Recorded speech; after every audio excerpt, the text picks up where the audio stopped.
So I'm going to give us a couple of seconds to get started to let people get on.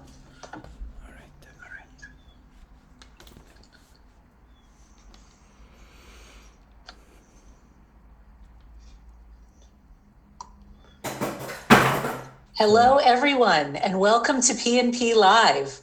My name is Susan, and I'm a bookseller in the Children and Teens Department at Politics and Prose. Thank you for coming to join us and tuning into this virtual format where we continue to bring authors and new books to you. I have the pleasure of hosting this evening's session, and I'm absolutely delighted as we welcome our guest authors, Muhammad Najem and Nora Neus, and our guest illustrator, Julie Robine, to tell us about their new graphic memoir, Muhammad Najem, War Reporter. Before we get started, we have some housekeeping notes. Please note that closed captioning is available for today's program. Just click the live transcript button at the bottom of your screen and select Enable Transcript. You can click the link we'll drop in the chat to get your own copy of Muhammad Najem, War Reporter. Lastly, if you have a question for our authors and illustrator, you can click the Q&A button at the bottom of your screen and add one there. At the end of the presentation, they'll have some time to answer some of your questions. You can also upvote the questions you like and want answered. Now, on to the event you're waiting for. Muhammad Najem is an internationally recognized journalist from Eastern Ghouta, Syria. He began his reporting career as a child under near constant bombardment by the Assad regime by taking videos on his cell phone and posting them on social media. His story went viral in 2018, essentially putting a target on his and his family's backs. And in 2019, he and his family fled Syria and moved to Turkey. Nora Neus is an Emmy-nominated producer and journalist working for CNN. She's reported from inside a maximum security prison, from 14,000 feet above sea level in San Juan Mountains, and from rural Puerto Rico after devastating earthquakes. She's currently working as anchor producer to John Berman, covering the conflict in Ukraine, American politics, and the ongoing COVID pandemic. Nora helped break Muhammad's story and help bring his family's plight to an international audience. Julie Robine is an illustrator and designer based in Brooklyn. Since graduating from RISD in 2015, she's worked as a freelance illustrator on a variety of projects, including the picture book, The Day the Kids Took Over.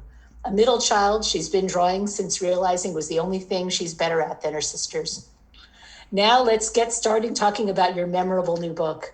Muhammad and Nora, I was hoping you could begin with a short overview of the book to start. Sure, I can kind of start and I'll let you jump in, Muhammad, when you want to. The story is Muhammad and his family's story of growing up in Syria before the war, when Muhammad was just a kid, and then going through this traumatic experience of becoming a teenager and coming into the world during wartime. And Muhammad started taking videos on his cell phone, selfie videos, reporting on the conflict in Syria, which is when I found his videos. We wrote an article, did a video for CNN about it, and he went viral. But that virality put a target on his back and meant that the Assad regime and the Russian government came after him. The Russian government supporting the Syrian government, of course. And that is where his story really took off. And he is now in Istanbul and is safe, which is very relieving. Thank you, Nora. Let's say it started like the story of the book kind of talking about the lives that I struggled to live, and I think thanks Nora for trying to tell the world the things that I lived in Eastern Ghouta. It was hard, so we tried to put all this what's happened with me in this book and kind of explain it to the world. How a child under the rubble that get out and share his story to the world. So all the information in the book is kind of telling the world that you children can do things in this world too. Thank you. Okay. So this question is kind of for everybody. Can you tell us briefly about your roles in putting this book together and working on it? Nora, go ahead. Sure. So I am, as you mentioned, the reporter that broke the story about Muhammad back in 2018. I firmly believe he would have gone viral all by himself without me. Someone else would have discovered his videos, but it happened to be me. And I am one of the co-writers on the book with Muhammad. Thank you. Julia, do you have an opinion? Well, I'm the illustrator. I was brought in once the manuscript was basically finished. And I collaborated very closely with Nora and Muhammad's family to make sure that the book reflected what they wanted it to and felt true to his story. And yeah, we all worked together to bring it about. It was an amazing experience. Well, Muhammad, Red. what I can say is that it started by an idea from Nora. So I wasn't believing it till I see the book in my hands. So it was great, and I learned a great lesson that when you believed in an idea in your mind, you can achieve it in real life. So thank you, Nora, for this lesson. Of course. Muhammad and I have talked about this recently, that he didn't totally believe it was really going to happen when I first started working on it, and we pitched it and we sold it. And we only kind of came to that realization recently that he was kind of humoring me for the first while, even though I tried to explain what was happening. Yeah, Nora kind of telling me on Twitter, so I was like, a normal idea, it's not gonna be real. Till I find Nora in Istanbul, joining me in my house and having dinner with us, and we start talking about it, and till that moment I wouldn't believe, but we really continue doing it, and it's become real now, it's unbelievable. So that's great. Another question about putting together as a book. Why did you decide that you wanted to write a book for younger readers, and why specifically a graphic novel? This is definitely a story that, everyone needs to hear. What made you feel that it should be for kids? Mm-hmm. Can I start? Yeah, go for it. I know you feel passionately about this. Yes, well, actually, as I lived in Eastern Ghouta, I was, when the war started, I was 8 years old.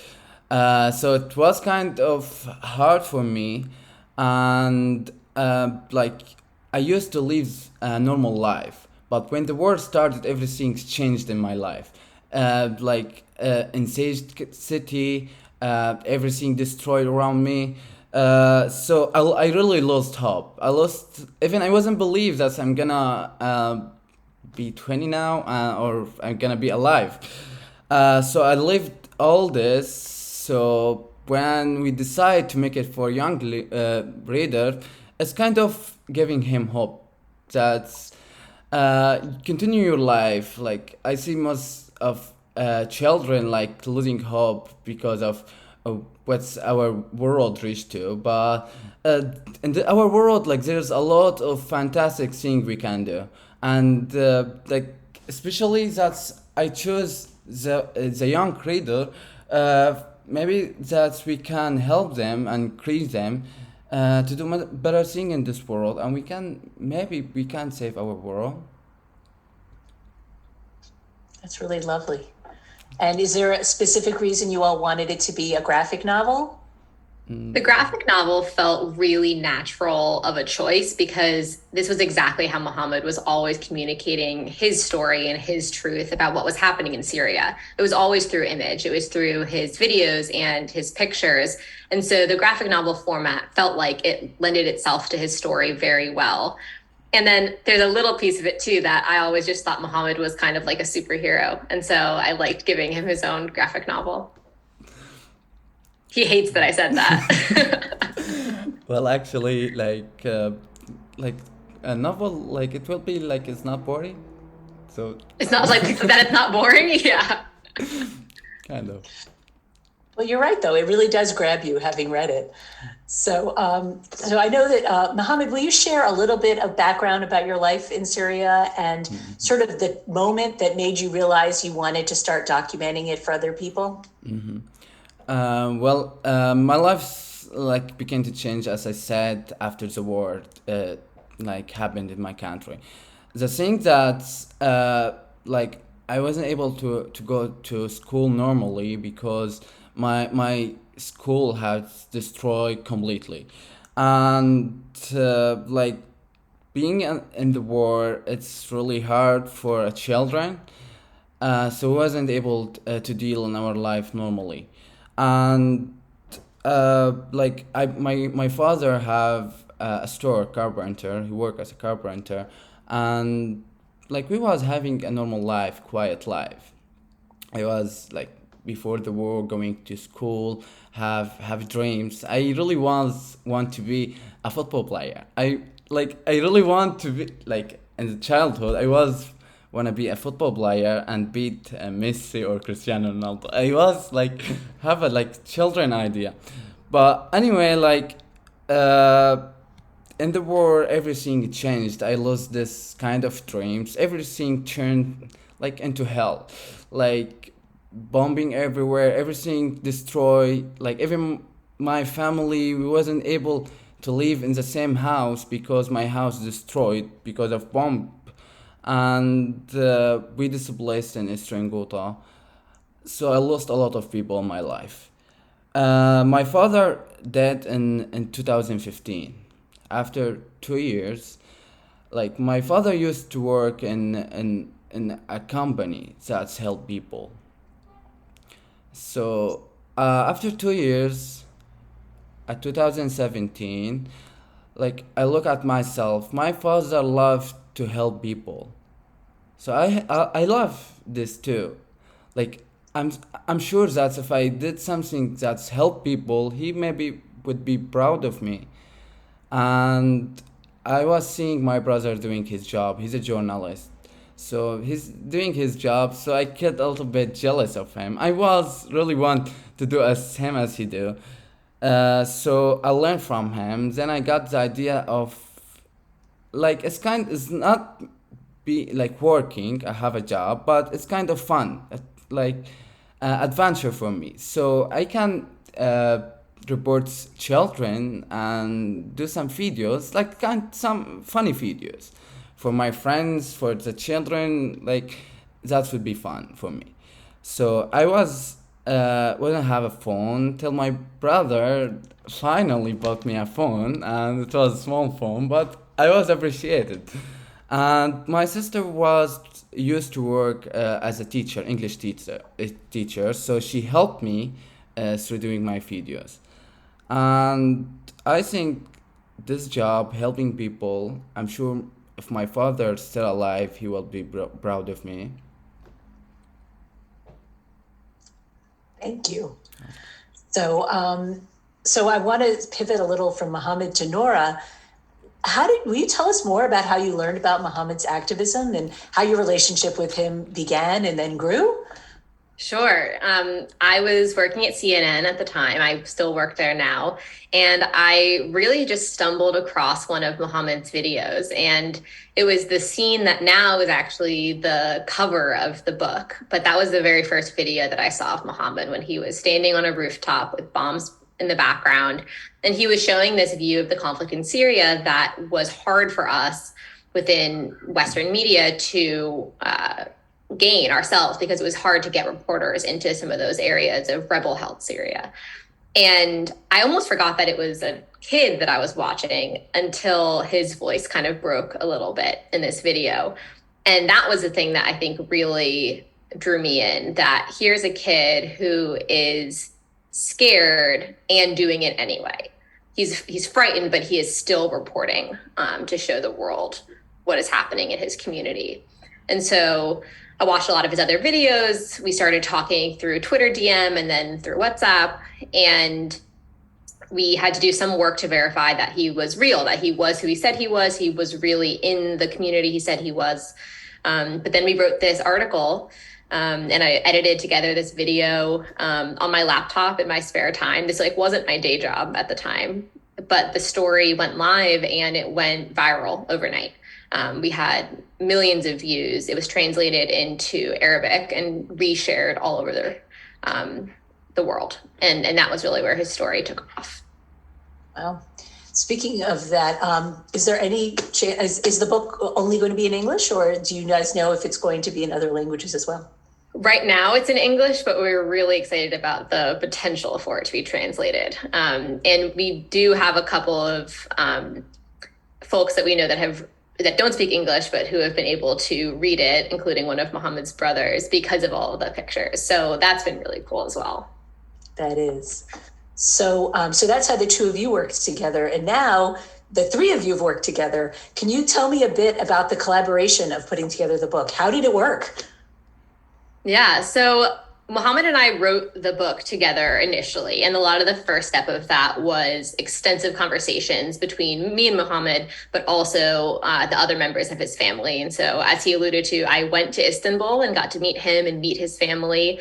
A lot of the trust building of the process, I think, really happened there. There are a lot of stories from that trip that maybe I won't share all of them. But there was a lot of tea. There was a lot of hanging out late into the night with his older brother and sister, and who are about my age. And we just had a really great trip. And I think that was really the foundation for a lot of the work of the book. And then from there, I would write a chapter. I would talk to Muhammad, and then interestingly, I would ask his older brother and sister to tell me the same story of the same event, but from their perspective.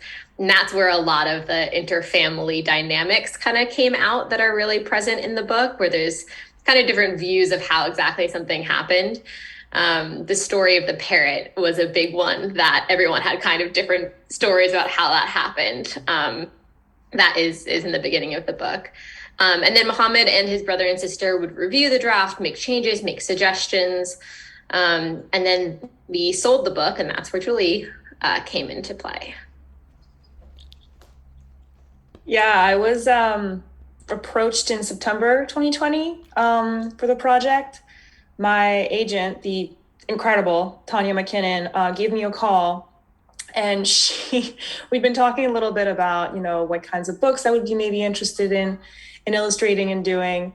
And we'd had this long conversations about how I was like really interested in doing like fantasy and sci-fi and like dragons and witches and stuff. She calls me and she goes, "So I have none of that. However, I have this project that is going to make you very nervous, but that I think you need to hear about anyways." She was right on both counts, where I was sent this brief of the article that Nora wrote, all of Muhammad's videos, and sort of like a summary of what the book was about, of Muhammad's story. And I spent the next 3-4 hours just like wildly Googling everything I could about Muhammad, watching all of his videos, going through his entire Instagram, and just kind of getting a sense for what I was possibly going to be a part of. And I was very nervous. It's very easy for somebody who is from an outside culture to kind of totally wreck doing a project like this. I was really nervous about depicting anything in a way that was disrespectful or exploitative or belittling in any ways, reducing the story to just like a tragedy or a story of victimhood, as opposed to how like all the wonderful, incredible facets of who Muhammad is and what his story is and what his family's story is. And so I had a long talk with my agent and with the editor. I submitted some samples. I was given 2 pages of the manuscript to submit a sample from, and my artwork was given to Nora and Muhammad, along with a couple of other artists. And ultimately I was chosen. I panicked again and had another call where we sort of laid the groundwork of what I needed in order to make sure that this was depicted the way that it needed to be. And that included making sure that we talked on a regular basis and that Muhammad and his family be involved in every step of the process. So I did character sketches and I sent them over just to make sure that, everything looked the way it was supposed to and that people were happy with the way I drew their clothes and the way that I just drew their faces, things like that. And then I was also very generously given this wealth of photos and more videos and access to your guys' phone numbers whenever I had a question. Like, I remember texting in a panic when I was coloring some stuff, what color was your parrot? Because I didn't know, and getting some answers immediately, being like, oh, it's gray. Here's like a picture that you don't have. And then if I could get any kind of like rough understanding of the floor plan of their first apartment, things like that, so that it felt as true to the experience as it could, and that it felt reflective of what they lived. So we started with that in mind, and once I got the manuscript, I started doing a ton of character sketches just to really get used to drawing all the characters and making sure they all looked like themselves. Lots of more Instagram stalking and trying to get like references for their clothing and how their hair grew and all of that. A kind of a vague idea of like maybe what their favorite colors were, so that those came up in the clothing and in other little hints. And then I did the sketches in batches. Those were sent in batches to Little Brown, but then also to Nora, Muhammad, and his family. And then after that, the inks came in, and then on the color, for which I did some samples for our incredible colorist, Shin, who just took over and did the best job ever. The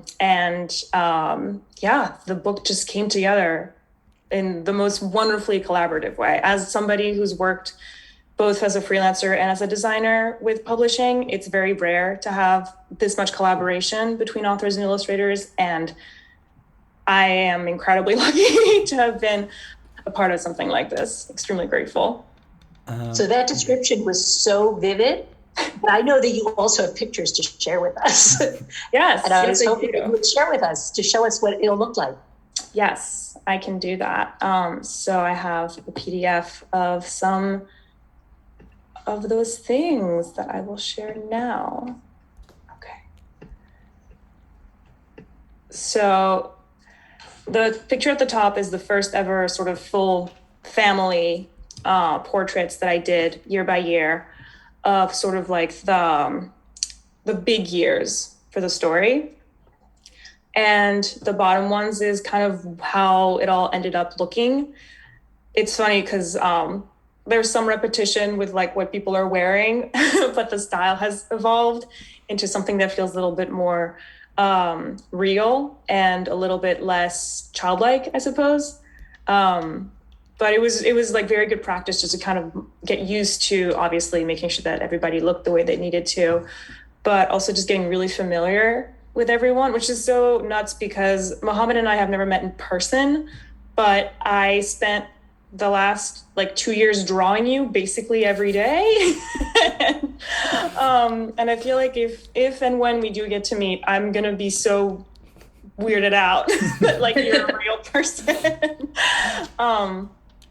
But yeah, so I just did this a lot just to kind of get used to all this. And then I also created character charts and color charts for every character, almost like a game designer. So I had these little keys with sort of the basic color palettes for everybody.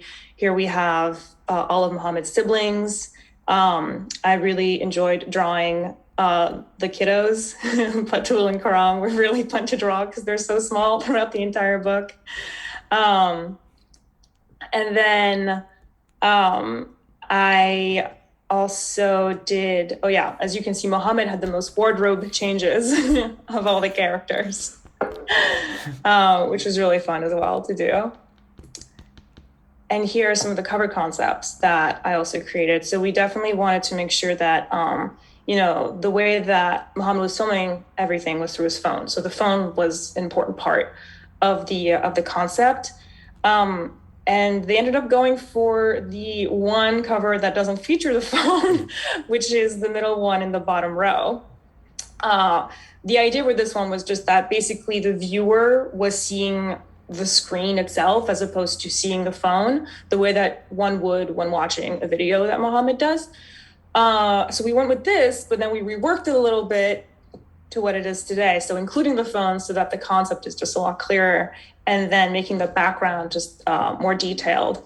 The background actually is kind of a funny story. It's funny. Where the first time I drew it, it was much more tame, kind of going back to this sort of making sure it was truthful, but not wanting it to feel, over the top or kind of like an American's take on what's going on over there, which is definitely not what I wanted. And I sent it to everyone, and Muhammad and his brother came back to me and they're like, it needs to be more. You need to do more. And so I did, and then I did more, and then eventually got to where we are now. And I think you're happy with it. You're happy with it. But it was cool. And then we actually behind the scenes, Karina and Andrea, the editor and the art director, and I talked a lot about the sky for this. We really weren't sure what kind of sky to do. And so I did a whole bunch of different ones, including like a nighttime and then like dawn, and then one that was much more red and orangey. But then the blue actually is so true to so many of the videos. Like the weather is beautiful, but everything else has been devastated. And so we wanted to show that contrast as well, that like life still goes on and, the world remains in some ways the same and in everywhere else just completely different.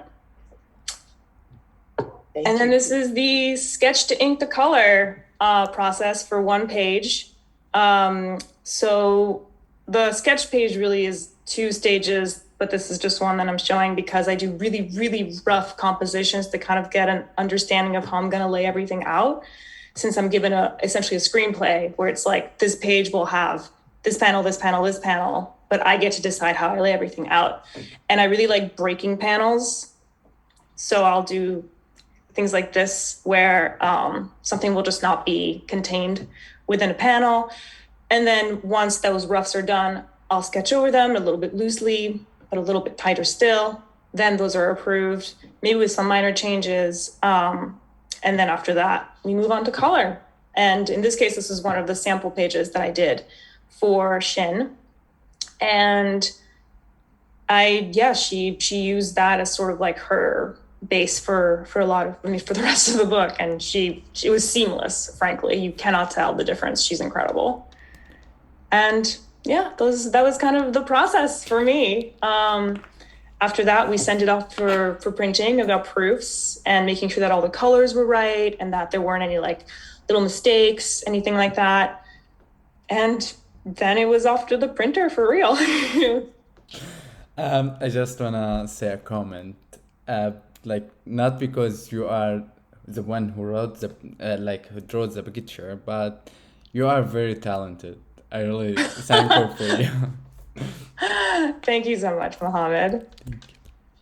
So that's fabulous. So I'm going to move on to some questions that have come from outside. And please, to the people watching, if you have questions, please put them in our Q&A. So this first question is something actually we somewhat addressed. Kristen was wondering, where can we see some of Muhammad's video footage? She'd love to see some of his original reporting after reading the amazing book. Well, yes, it's on my social media. It's under the name of Muhammad Najem. You can follow me and you can see everything. And a good probably first video, if you haven't seen any, is that link that's in the chat with the original CNN article, which has the video on top as kind of a montage of different things. Mm-hmm. I'll be glad to have you in between my followers. You are all family. That's perfect. Thank you. And so between Muhammad's social media and in our chat is that very first one. So someone else was asking, so Amy was asking, are there any plans or hopes to get the books into schools or school libraries? There are, and they already have made it into quite a few. We were selected as a Junior Library Guild Gold Standard book, which is a huge honor and means that it will be put into school libraries and into schools across the country. And so that's been something that we're really honored by. So definitely. And I think that's one of the ideas of the book too, is that it really is a way of teaching the Syrian conflict to kids. Yeah, absolutely. Sort of, if we can open a window into something that a lot of kids might not be familiar with or might have a sort of limited vision of or understanding of, that would be really wonderful. So, Ian wanted to know if there were any stories that you left out of the book, even though you really, really wanted to put them in, and then why?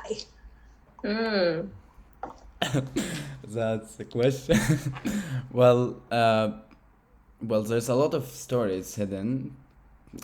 It's not written in the book of the conflict or maybe family problems or like problems happened to me in Eastern Ghouta. So it's hidden from the book. Of course, I'm not sure. Some of your family stuff. I think they're also probably the biggest thing that we didn't put in the book was Muhammad's experience with chemical warfare and chemical weapons. That's something that we chose not to put in the book for a variety of reasons, partially because it is such an enormous topic and such a huge thing that happened that it was like almost it deserved its own separate book, and it felt like it was too much to put in this one narrative. And then also just explaining chemical weapons to 8 to 11-year-old readers is a feat. And the book is pretty horrific enough without that experience. Reason. So Wendy wanted to know more about the recipe in the back of the book. So I wonder if that is my incredible agent, Wendy Gu, who was also a huge part of this process. And without her, this book really wouldn't exist. The recipe is for stuffed grape leaves, and it is Muhammad's older sister Hiba's family recipe and your mom's family recipe. And it happened very organically because in so many of the moments in the book, it came up. It just kept coming up as that's what they were eating. And I got to taste some of it in Istanbul when I came to visit. And Muhammad, you love the ebrak, don't you? So much. I wish I can eat it from your hand once I win. I don't know if you want to eat the ones I make. It's hard to make. Yes, actually, but I can do it, so you can too. Okay, we'll do it together next time I visit. Absolutely, we can share Julia too. Yes, please. If the follower also, like the viewer, want to share us, why not? We can make a big party and make a break together. So our next question is a more kind of basic question, which is, Muhammad, what kind of phone, what version did you use to film the bombings? And I'm not remembering the name, but this was the first version of Samsung. So it's kind of old one. It was a little bit small. And now it costs $1, maybe less. So it was the worst camera ever in the world. But I was able to do a lot of things. So thank you. Julie, besides talking to Muhammad's family, did you need to do any additional research for the clothing, the setting, things like that? Oh yeah, sure. I did I used Google a lot. I did some archival research as well to make sure that, before the war, showing all like the livelihood and the richness and the beauty of the country. And then, I watched a bunch of other footage from news networks, trying to get my hands on as much sort of culture as I could. And just rounding up as many references as possible. I also love Pinterest for not necessarily for like realistic depictions of anything, but in terms of color schemes and pose references, things like that. That also definitely came a long way when I was actually getting into the details of everything. But yeah, it was a mix of very close knit talking and collaborating with the team, and then sort of making sure that on my own as well, I was going through resources as much as I could and compiling information and then using that for my work. So, did you each have a favorite scene or story that you got to have in this book that you really are so excited made it in? I loved the parrot. I heard that story and I instantly wanted to put it in there, and I wasn't quite sure how it was going to fit, but I was glad that we got that in there. And it ended up, and it comes back later in the book and actually formed kind of an important emotional beat later. But it started off as just a funny story. Maybe the most stories I loved is it's on the cover of the book. Well, I would say something. This video, when I made it, there's a lot of language mistakes. All right, I made it, and into the video there was a bomb fall on the building behind me, and I stopped, and then I record another one, a correct one. So you all know that my English was really the worst English ever I was. It was bad. So I did another video with the correct English. Then I came home and I showed it to my sister, and I told her that it can be published, because it's really like it will be great if I share it. That when I'm even recording the video, bombs fall behind me. So she said it cannot, but you can use it. You have English, for the worst English, so it's alright. It's just a video. So because of that, I love this story, and it's become on the cover of the book. I didn't know that. That's awesome. Well, this is Awesome. a secret, but now. More of a generalization, I guess, but there are so many scenes of the family being so tender together.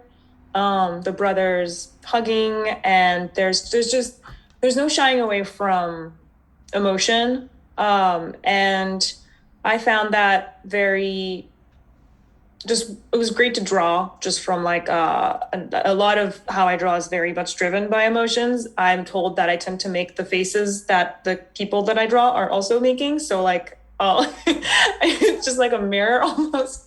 And so just getting to draw a lot of just really loving dynamics was really lovely. And I think added a lot of depth to how I was drawing everything, is having these moments where you see the unity in the community and just all the love that's there. That was really awesome. It's cool to hear you say that you make the faces of the people that you're drawing while you do it. I do that with writing, and I didn't know that anyone else did that, but my sister used to call me out on it when I was little, and I would tell bedtime stories because I would close my eyes but then be making the faces, and I do that now when I write. So that's funny that you do that too. Yeah, it's completely subconscious, but I can't help it at all. Karen is wondering, Muhammad, what did your family think of the book? Well, they were like me and believed that we will have a book in the family. We wasn't even think about it, but now they are proud of me. Become love me more, and I did achieved in a family, and it will be a book for the family, for the history.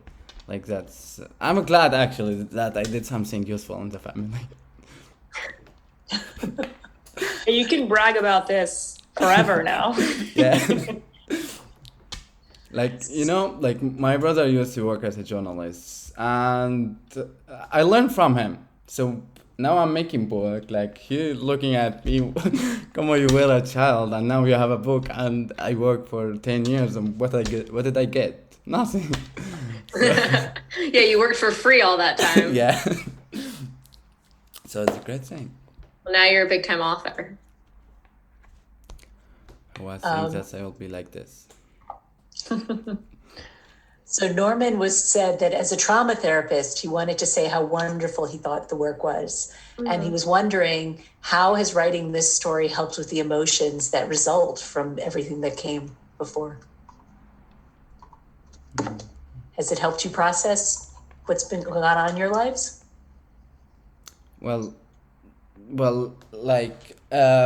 actually, kind of, you can say that when I read the book recently, I finished the book. But the thing is, when I'm reading, I really remember the scenes that's happened and start memorize the moments when I live these actions. So it's really, I felt like I'm not the one who in the book. So I felt touched. And yes, but I already lived this scene, so I will not feel the same emotion as the other would feel. And especially I want to ask Julia, like you are drawing the picture, did you feel like this, like you were living the moment? There were definitely instances where I sort of would step back and take a break and just sort of, I mean, it's obviously comes nowhere close to having lived it, but it was, it's emotional sort of putting yourself in a headspace where you feel like you can actually depict something that is emotionally resonant and doesn't feel removed from the moment itself. So in that sense, there were definitely scenes where I kind of had to take a deep breath before knowing what I was about to draw. But I listened to a lot of very intense music for those as well.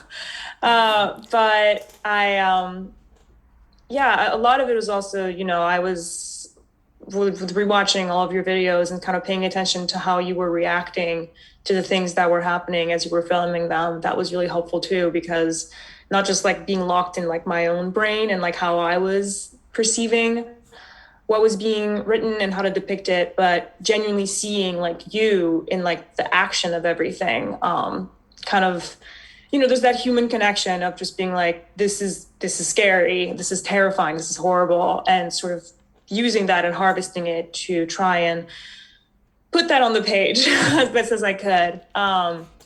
And I hope that comes through. So the question next is, Muhammad, how does it feel to have your book out in the world and being read by children and teens? Well, that's unbelievable. I'm glad that's I have something in this world. Maybe it's good step for me. That's it's not helping my people. Maybe the children who are gonna read this book also will gonna get some experience of it. So it's gonna be helping them, and I will be satisfied by that. I'm not just help my people, I also helping the people who will gonna read this. Maybe they retain the hope for them. That's in life, in this life, there's a lot of things that you're gonna be you have to be satisfied for it. You have to be thankful for it.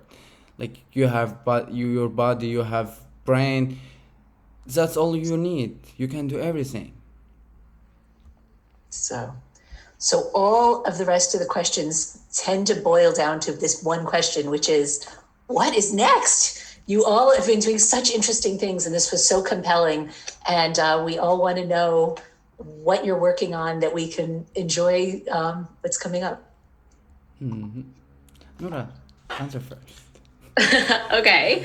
Well, I am still working at CNN, and I spent some time this year at the beginning of the war in Ukraine, and that was this really serious experience. But the thing that really brought it full circle was I called Muhammad before I left and said, I need some advice about being a war reporter. And Muhammad was able to give me some advice. Book-wise, I have another book coming out in a few years with Julie. And so Julie and I are working on another project together that's also very collaborative. It's a young adult graphic novel, historical fiction set in 1888 New York City, following one of the first undercover female journalists in the country. And so we have been working on that a lot together. Julie is sketching now, so that's the phase we're at on that project. Yeah, that's one thing I'm working on. It's been awesome. I got the manuscript about a month ago now, and I'm trucking along. It's been really fun. That's been really, it's fun to get back into it. Graphic novels are very intense to do. I grew up reading them, so I think like by osmosis, I've just like absorbed a lot of sort of like the ways to lay them out. And it's been really cool doing that. And then as far as my day job goes as a designer for children's books, it's still a really fun balance to have. You know, I get to both draw for my freelancing things, but as a designer, I also get to talk to artists. I get to help artists bring forward projects that they're really excited about and nurture their careers as well. So that's a really cool way to also be a creative person who loves books and publishing and drawing that way. So that's been going on, and who knows what's next? We will see. Muhammad, are you a kid next? What's going on? No, well, I hope for Julia and Nora all the best in their books, and I'll be the first one who will bought the book, and I'll be glad to read it. Maybe the next for me, I have a long way to go for, and I have a plan. Let's say like it's a dream, which is I want to be a big journalist, international war journalist, reporter. Like from the experiences I get from my city in Syria, I think a lot of people need help. And I will not stop just for my people. There's a lot of people also maybe I can help them. So I will let my dream to be a football player aside, and I will gonna be an international war reporter, going all through the world to show the suffering of the people. I really want to make sure that I'm gonna do something to change our world. I'm going in this path, and I'll be glad if anyone can like help me in this. Like there's a lot of people believing that we can do something in this world to change our world, and I believe in this too. So I want to be a maybe famous journalist, because when you be famous, you can do a lot of things and people gonna listen to you.